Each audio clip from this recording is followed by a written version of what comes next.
2 साल के बच्चे ने देखा माँ का कत्ल। क्या आपने कभी सोचा है, अगर किसी हत्या का इकलौता गवाह एक ऐसा बच्चा हो जो ठीक से बोल भी नहीं सकता, तो क्या कभी कातिल पकड़ा जा सकता है? क्या एक मासूम की टूटी बिखरी यादें किसी खूनी को जेल तक पहुंचा सकती हैं? और अगर पूरी दुनिया उस दर्दनाक घटना को भूल जाए, तो क्या उस बच्चे के दिल से वो खौफनाक मंजर कभी मिट सकता है? दोस्तों, नेटफ्लिक्स की नई लिमिटेड सीरीज द विटनेस एक ऐसी ही सच्ची कहानी लेकर आई है, जो आपको सिर्फ एक क्राइम स्टोरी नहीं सुनाती, बल्कि एक पिता और बेटे के संघर्ष, दर्द और उम्मीद की ऐसी कहानी दिखाती है जो लंबे समय तक आपके दिल में रह जाती है। आज के इस वीडियो में हम जानेंगे 1992 में आखिर क्या हुआ था, रेचल निकेल कौन थी, 2 साल के एलेक्स ने उस दिन क्या देखा, पुलिस की जांच में क्या क्या गलतियां हुई और आखिर कैसे एक पिता ने अपने बेटे को उस भयानक ट्रॉमा से बाहर निकाला। तो वीडियो को अंत तक जरूर देखिए, क्योंकि ये कहानी आपको झकझोर कर रख देगी। साल था 1992, स्थान था लंदन का मशहूर इलाका विंबलडन कॉमन। हरी भरी घास, खुला मैदान, सुबह टहलते लोग, सब कुछ बिल्कुल सामान्य लग रहा था। इसी इलाके में रहती थी रेचल निकेल, एक युवा माँ जिनकी पूरी दुनिया उनका छोटा बेटा एलेक्स था।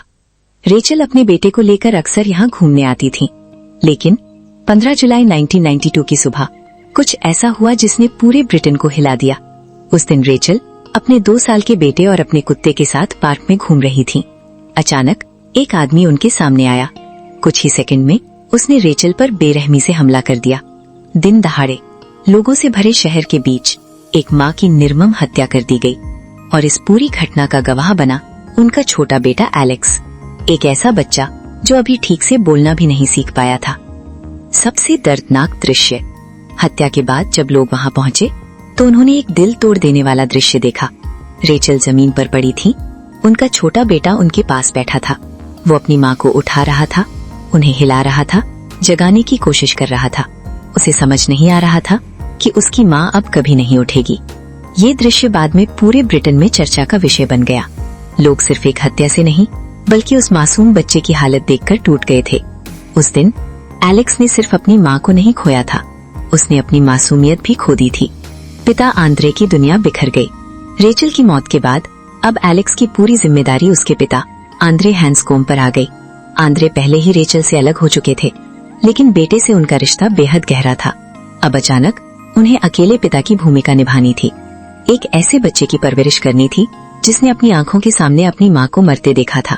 आंद्रे खुद भी टूट चुके थे, लेकिन बेटे के लिए मजबूत बनना जरूरी था। यहीं से शुरू होती है एक पिता और बेटे की असली लड़ाई। मीडिया का तूफान। इस हत्या ने पूरे ब्रिटेन में सनसनी फैला दी। हर अखबार, हर टीवी चैनल बस इसी घटना की बात कर रहा था। मीडिया लगातार रेचल की तस्वीरें दिखा रहा था, उनकी जिंदगी की चर्चा कर रहा था, और इसी बीच छोटा एलेक्स भी खबरों का हिस्सा बन गया। लेकिन किसी ने ये नहीं सोचा कि इस बच्चे पर इसका क्या असर पड़ रहा होगा। हर तरफ उसकी माँ की चर्चा, हर तरफ हत्या की बातें, और बीच में एक मासूम बच्चा जिसे सिर्फ अपनी माँ की जरूरत थी। पुलिस के सामने एक बहुत बड़ा सवाल था, कातिल कौन है? कोई प्रत्यक्षदर्शी नहीं था, कोई ठोस सबूत नहीं था, और एकमात्र गवाह 2 साल का बच्चा था। पुलिस ने उम्मीद की कि शायद एलेक्स की यादों में कुछ ऐसा हो जो कातिल तक पहुंचा सके, लेकिन इतने छोटे बच्चे से जानकारी निकालना लगभग असंभव था। उसकी यादें अधूरी थीं, उसकी भाषा विकसित नहीं हुई थी, वो डर और सदमे में था। फिर भी पुलिस बार बार उसी की तरफ देख रही थी। भाग 6, गलत दिशा में जाती जांच। समय बीतता गया, लेकिन पुलिस के हाथ कुछ नहीं लगा। मीडिया का दबाव बढ़ रहा था, जनता जवाब मांग रही थी, और इसी दबाव में जांच गलत दिशा में जाने लगी। पुलिस ने कुछ संदिग्ध लोगों को निशाना बनाया। उनमें से एक व्यक्ति पर विशेष ध्यान दिया गया, लेकिन बाद में पता चला कि उसके खिलाफ पर्याप्त सबूत ही नहीं थे। फिर भी जांच उसी दिशा में चलती रही।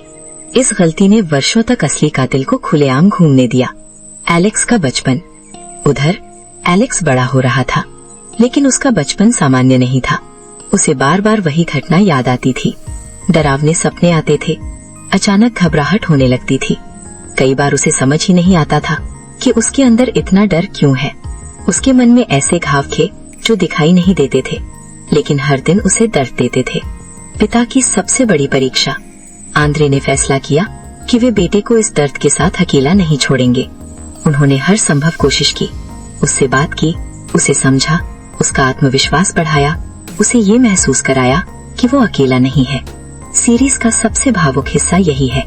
ये केवल एक हत्या की कहानी नहीं है, ये एक पिता के प्रेम की कहानी है। एक ऐसे पिता की जो खुद टूट चुका था लेकिन बेटे के लिए खड़ा रहा। वर्षों बाद सामने आया सच। कई साल बीत गए, तकनीक विकसित हुई, फोरेंसिक विज्ञान बेहतर हुआ और आखिरकार मामले की दोबारा जांच हुई। नए सबूत सामने आए, पुराने रिकॉर्ड खंगाले गए, डीएनए तकनीक की मदद ली गई। तब जाकर असल अपराधी की पहचान संभव हो सकी। जिस व्यक्ति ने वर्षों पहले रेचल की हत्या की थी, वो आखिरकार कानून के शिकंजे में आया। लेकिन इस न्याय के आने में बहुत देर हो चुकी थी। रेचल वापस नहीं आ सकती थी और एलेक्स का बचपन भी वापस नहीं लौट सकता था। एलेक्स की कहानी। समय के साथ एलेक्स बड़ा हुआ। उसने अपने दर्द को शब्द देना शुरू किया, अपनी कहानी दुनिया को सुनानी शुरू की।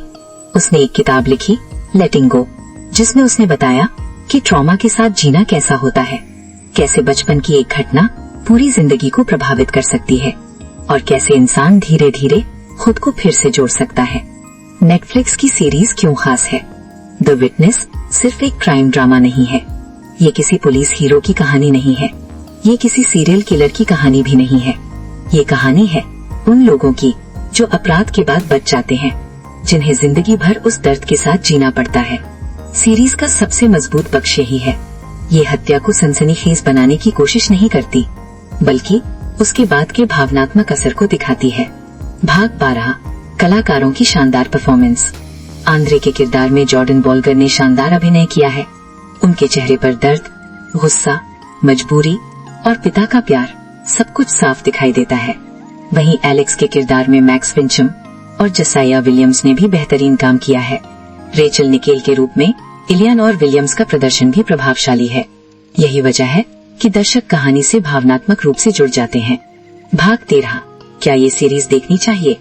अगर आपको सिर्फ तेज तरार थ्रिलर पसंद है तो शायद ये सीरीज थोड़ी अलग लगे, लेकिन अगर आप सच्ची घटनाओं पर आधारित, भावनात्मक, दिल को छू लेने वाली कहानियां पसंद करते हैं तो ये सीरीज जरूर देखनी चाहिए।